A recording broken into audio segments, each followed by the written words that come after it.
Hello, good night. And Assalamualaikum. I would like to thank the organizers of PechaKucha for inviting me here tonight. My name is AdiFitri Ahmad. I'm the creator, writer and artist of the graphic novel Taubat Si Tanggang, or Redemption of Si Tanggang. It is a graphic novel based on Malay folklore, folk tales. And the idea for this came about many years ago when I visited Scotland. What I love about Scotland is, it seems like everywhere you look, you can imagine their stories, their folk tales, like just happening there.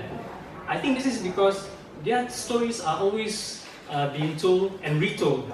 So I thought, wouldn't it be nice if we had this for our folk tales? So one of the Malaysian folk tales that we have is the story of Si Tanggang. It tells the story of a young man from a poor village who became rich, but he also became very arrogant. He didn't even acknowledge his poor mother. So the mother became enraged.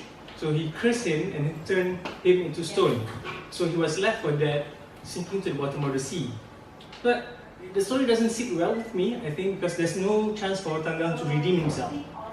So what if, I tried with the idea, what if he didn't die, but he instead become this rock monster thing?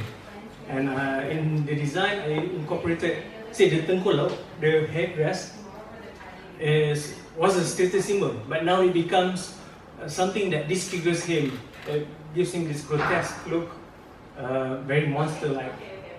And I put growth of rocks on his back, so that this to symbolize that his guilt was really bearing down on him. And also, previously his sin was he was being too proudful, so now the rocks forces him in a more humble, hunched posture. Right, so now we've got his look locked down. What about the world in which the story sets in?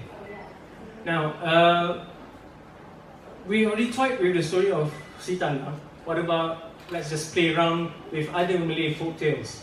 So I imagine a world in which all the characters from different Malaysian folk tales to exist together. So they would interact with each other, and their story would intersect.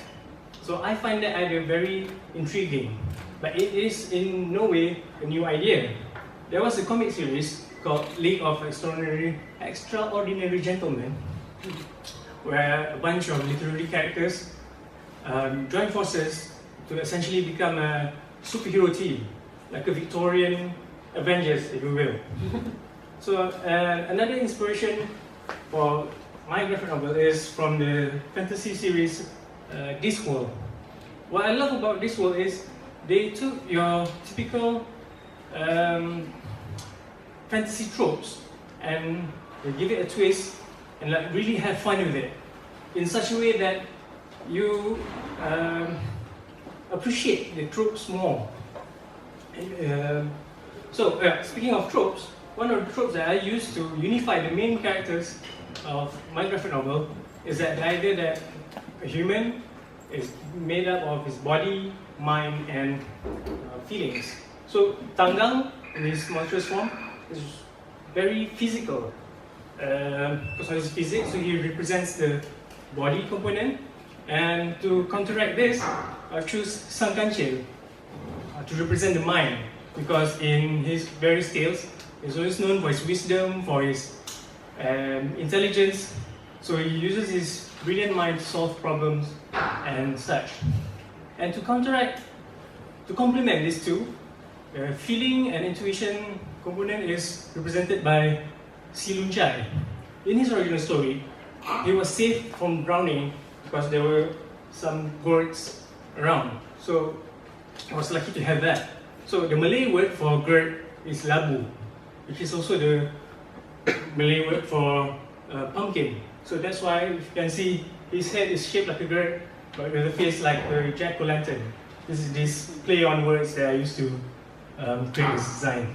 So we have the good balance of these three characters. So they will go on adventures together, helping Tanggang to, in his pursuit to redeem himself. So along the way, you'll meet various characters from other Malay folk tales. One of them is Badang. Sorry. Right. So Badang has become a bit power crazy because he just received this new superhuman strength. He challenges Tanggang to a fight, which he lost, and that will teach him some lesson in humility. Right. There's another folk tale called Batu Belah Batu Bertangkuk, in which a mother abandoned her 2 children and then left her life to the Batu Belah. So in my graphic novel, Tanggang had become the Batu Belah, but instead of taking her life, he helped her to reconcile and realize that what she did was wrong, and helped her to reconcile her life with her children. And in helping her, Tanggang undergoes a drastic transformation. He shed a lot of his rocky external self and moving him closer to his original human form. So he realized then that his path to redemption is through helping others. So like another character that he helped out is Pak Belalang, Nujung Pak Belalang, and Si Belalang. Si Belalang is a child prodigy who always adults, and together with his father, he pretended to be, they basically run a hustle.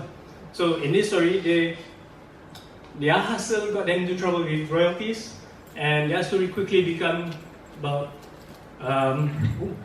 okay, I'm running late. So I hope that by drawing these old characters, bring them into new light, people would rediscover them, and then their stories would continue to be told, and they would live on for future generations. So I think that's all for me. Thank you.